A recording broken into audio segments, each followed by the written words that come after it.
Welcome back to the Webby O'Neill channel. In today's video, we're going to discuss Roy Keane's comments that he made after the Manchester United defeat to Newcastle. Get involved in the chat as ever, Reds, with your own opinions. First of all, I'm going to start with the comments he made about Anthony Martial.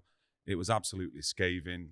1 goal in 14 years, making jokes about him. But he said he should have been gone a long time ago. Listen, we all know he should have been gone. Easy scapegoat, Roy mentioned.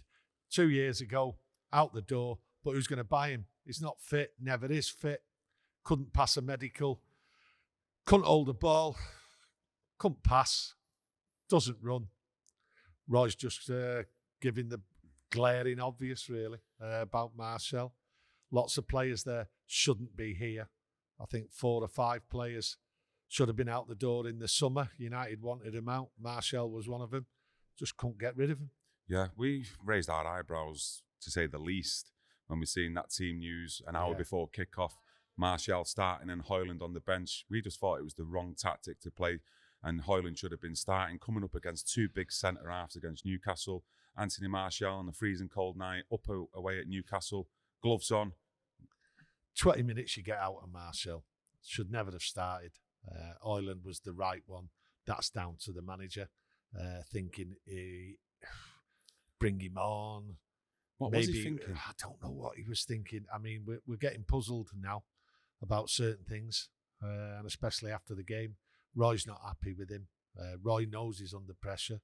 Mentioned, and quite rightly so, to be honest with you. Roy knows that. I know that. You all know that. There's things there what have gone on recently, and you've just got to say to yourself, there's a problem, and it's not just with the manager. It's down to the players. Roy mentioned the players. It's their responsibility.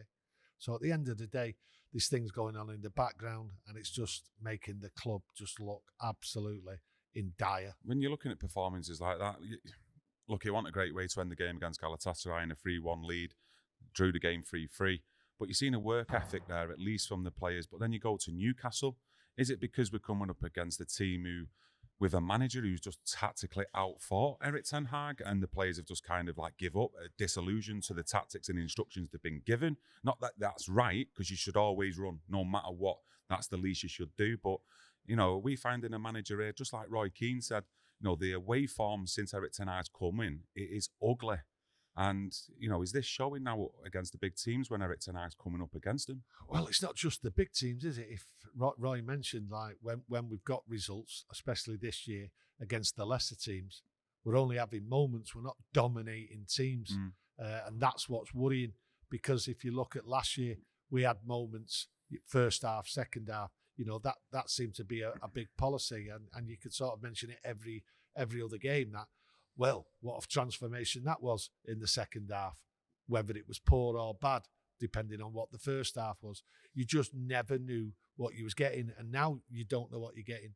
You know, you only have to look at the Everton game. You know, 3-4 chances, get 3 goals. They had 20-odd chances, do you know what I mean? There wasn't really that much in the four shots on target by United. They got the moments, and that seems to be the way you're looking at most games now. The poor sides, yes, we've been beating them away, but we're not dominating. Roy knows that. Roy mentioned it. I'm just looking at other teams. You know, you look at Newcastle, you know, a lot surrounding them with injuries. You look at Tottenham against Manchester City, injuries. But the players and the managers are then still bringing in. It's like they still know the system. They still know the instructions the managers give them. And they look like they play as a team and as a unit. Whereas Manchester United, I've not seen that under Erik ten Hag or under any other manager for a long, long time. And it looked like last season we got to 2 cup finals. It looked like it masked the bigger problems, to be honest with you, looking back on it. But even then, it was more counter-attacking football most of the time. It was still kind of volleyball. Well, I would have expected after 18 months to know what style of play we'd be playing on the pitch. I don't think the players know. I don't think the players are good enough to play the style what Erik ten Hag wants. But Erik ten Hag has to adapt, and he's not adapting. He just keeps going out the same way, the same attitude every game. 18 months, and I cannot tell you, and I don't think anyone out there can tell you what we play. Yeah. Home or away, anything like that. It just seems to be the same thing week in, week out. It's like what we was thinking at the start of the season. And you could see they were trying it a lot of the time last season when Martinez was in centre defence, playing out from the back. We obviously had issues with David De Gea being able to do that and other players as well. But this season we brought Onana in, and more often than not, you're seeing Onana also going long up the field. And I'm thinking to myself, I thought we brought him in to play out from the back, possession-based football, just playing it out 10, 15 yards from his goal. But we're seeing more often than not him going long, and it's like, look, it's just a mismatch of tactics from what I'm seeing. He knows. He mentioned it, Roy. Look, we've got players here, what should have been sold in the summer. They're still here. We've not been able to get rid of him, and they were on the pitch on Saturday night. So if you look at McTominay, where's he collecting the ball off Onana? Where's the midfield collecting the ball? That was the problem last year. No one was showing for the ball. You brought in a goalkeeper what can play football and play out from the back, but the personnel on the pitch hasn't changed in front of him. It's actually got worse than what it was last year, the personnel. So at the end of the day, out there, this is what he wants to play. He's gone and got a goalkeeper, and we've got players who shouldn't be here on the pitch, who clearly will not come and get the ball, who are frightened to death because they're not good enough. Yeah, do you think his signings, though, as well, have been good enough? Do you think the majority of his signings do actually fit the way he wants to play? Do you think it's just been some cases where some of them have just gone through a bad run of form like all players do, and a mix of injuries, and it's just been able to get no rhythm in the team in the way he wants to play? Look, Man United always get judged, okay, no matter who they play, no matter who they sign. And what can I say about the players he signed? Have any even made a real impact for you? So you look at last summer, the players that he brought in, did he make roughly 8 signings all in that summer? And you look at this summer just gone, with the signings of like your Højlund, your Mason Mount. Does Mason Mount even actually fit in this team? I've still got big question marks, and I'm a fan of Mason Mount. I did actually like him at Chelsea. Last season, he was injured quite a lot. This season as well for Manchester United, he's injured. But, does he actually fit into this team? Because for me, Mason Mount, he's like that number 10 where Bruno plays. Listen, I'm not sure that some of the players he's bought actually fit in to the way he wants to play.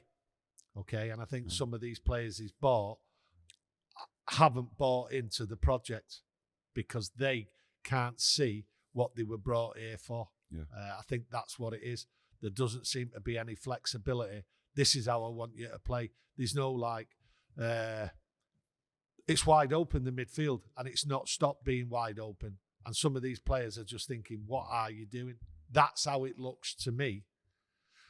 But then again, some of these players, the downing tools, they're throwing the manager under the bus. This is a continuing theme, what has gone on for years. Yeah. And, when you've got players here who you try to sell but can't get rid, or some of these players won't go, then the problem's going to persist. So Ten Hag has got a difficult job, but he is not making it easier for himself. Yeah, you're looking at after the game against Newcastle, his interview that he gives Sky Sports. I've not seen any other ones, but the Sky Sports one, my eyes were like bulging out my eye sockets because he went straight to the chances we had later on in the game with Reguilon, etc. Totally dismissing the actual poor performance from the players for the majority of that game, or should I say all of that game. And it was like he didn't know what to say. And it's the first time I've actually been really shocked with a press conference or post-match interview from him. I think everyone was shocked with that post-match interview when they got a chance to see it. I don't think he knew what to say.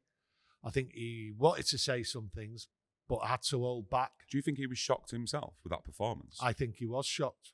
I think he could not believe that he left Marcel and Rashford on the pitch and brought them back on at half-time. And in hindsight, he's looked at it and thought, what was he doing? Because no one can understand what he was doing. And I think he was shocked at their performances, and especially with Rashford, because it was so blatant. He did not care. And that is a worrying thing. It's a worrying thing as well, though, when he's possibly, in our opinion, he's thinking about that after the game, that in-game management, he can't see that and then rectify it, though, or he's not got...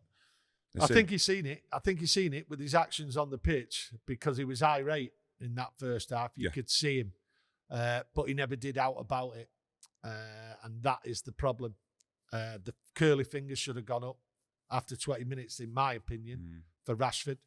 That man never wanted to be on the pitch, couldn't care less, and everyone's seen it. Do you think he's just conversation between us, yous out there? It's just basically a question of opinion. But do you think Erik ten Hag's maybe a little bit wary of dropping Rashford? He might look at Rashford as basically the big influence in that dressing room. He's been there a long time now, Rashford. He's probably the older, experienced head in that dressing room. I know there's people in there like Casemiro, Varane, Eriksen, all that who are, older than him in terms of age. But he's the main one in that dressing room. And maybe if Rashford goes against you, that's your time up. Well, he's gone against him. Rashford don't care. Rashford does not care. So he's already gone against him.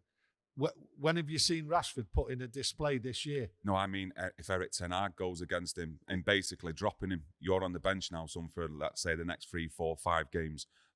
Is he wary of then thinking, how's Rashford going to react to that? How's pockets of the players inside the dressing room going to react? Are they all going to then down tools because I'm dropping Rashford? Is everyone blind?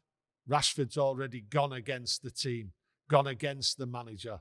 So the reaction if he drops him would be the right thing. Everyone would say, the players would say, you didn't care. You didn't want to run. You didn't want to be involved. You didn't want to do anything. You just wanted to get off the pitch. Okay? So if he drops him, everyone will go, and quite right, that's a strong manager, because whatever reason, which is, I don't know why he keeps playing him, and I don't think anyone else can. And how you play him after that performance is beyond me. But me, personally, I would shove that Rashford on the pitch on Wednesday night against Chelsea. I would. That's what I would do. And I'd say, get out there, get it done. Not because I want Rashford, because I've been going on about Rashford for 2 years. I've not trusted him. I've not trusted him with his contract. I've not trusted him with his talking to other clubs or anything like that. I don't trust him, right? And this year, he has done nothing as a senior pro at Manchester United and as someone who comes from where we live, Wythenshawe, right, and understands what it is, a tough upbringing, right? And he does that, and he has been playing absolute rubbish this year, right? Put him on the pitch. Get him on there so we can all finally see who this Marcus Rashford is and what he really wants. Because what you've seen on Saturday night was a disgrace. So put him on. Yeah, That's strength in a manager. I get what you're saying, but he's been doing that for the majority of the season when he should have been dropped, like 6, 7 games ago, in my opinion. And you're looking at, like when we've just mentioned, he's one of the older heads in the dressing room, a leader he should be. He should be setting the example on the pitch because of the amount of years he's been at this football club, and he's not doing it. And that's the worry for me. And, with some players, they can all go through a poor run of form. They can get left out of the team, watch a few games, sat on the bench. But for me, I just don't think it'd go in Erik ten Hag's favour by him doing that. I just don't. It wouldn't have gone in his favour 4, 5, 6 games ago, okay? Because there was people in the comments, there was people out there was pundits, there was other people there in the papers, on the TV, on Sky, all over the place, backing Marcus Rashford, who couldn't see what some of us seen, that Marcus Rashford didn't care. Now then, the whole world seen Marcus Rashford on Saturday night, didn't care. There is not going to be a person who's going to condemn Erik ten Hag for not picking him on Wednesday night. But you want him to play. I want him to play. I want to shove it right up Marcus Rashford, right, and get on that pitch and perform. And if he doesn't perform... But then how long do you leave it then? Because you can't then keep playing Marcus Rashford. No, you can't. Get him on that pitch. So there is no discussion after Wednesday night about Marcus Rashford. If Marcus Rashford goes on that pitch and doesn't perform after what you've seen on Saturday, there is no discussion from anybody anywhere with what happens to Marcus Rashford. And that's out of the club. He's Paul Pogba Mark II, as far as I'm concerned. From the Everton game when we got beat 4-0 away a couple of years ago, right, which was the worst game I'd seen from a Man United side because none of them tried. And Paul Pogba was the instigator there. And I wanted Paul Pogba out from that game onwards. He has shown the same as Paul Pogba doesn't care. And everyone's seen it. Saturday night. So there's no arguments. Yeah. But to cover the argument, get him on that pitch. Okay. Get him on. Yeah, I just think for me, he's got to be looking at Erik ten Hag, like we've mentioned. Other teams there, they've all got injuries. We can't hide behind the fact that we've got injuries to certain players who do fit this Erik ten Hag style of play, which I'm still not sure what it is, to be honest with you. It seems to be caught up between a load of different things, counter-attacking football, moments, FC, etc. But it just grates me a bit that these managers can then bring in fringe players and they can still go out there and do a job, and you can still see a style of play in what they've been playing previously, and we're just not seeing it at Manchester United. You've got the likes of Van der Beek. You've got the likes of Van der Beek on the bench against Newcastle. Where was Hannibal? I'm not too sure. Was he injured? But why is he not on that bench ahead of Van der Beek? What you've got, look, it's a simple. Roy said it. It's not. This hasn't been going on just under Erik ten Hag. What happens? United show a bit of form, and then sort of it dies away. This has been going on all the way back down to David Moyes, under Van Gaal, under Mourinho, under Ole. It's the same pattern, but different players. But some of them players are still under Ole. Now, at the end of the day, it's not just the manager's faults here. This is the players, this is the institution, and what goes on behind the scenes as well, what none of us are privy to. It's an absolute joke. And Roy Keane is right. The responsibility definitely lies with the players. Okay, let us know what you think on that. Does the responsibility lie with all the players, or is it the manager, or is it a bit of both? For me, I'm going straight down the middle. It's a bit of both. Erik ten Hag can definitely help himself by not starting some of these players who we've seen consistently not put a shift in. But let us know your thoughts and opinions. Smash that like button, and we'll be back tomorrow with a match preview for Manchester United versus Chelsea. Enjoy the rest of your evening, Rads. Thank you. Thank you.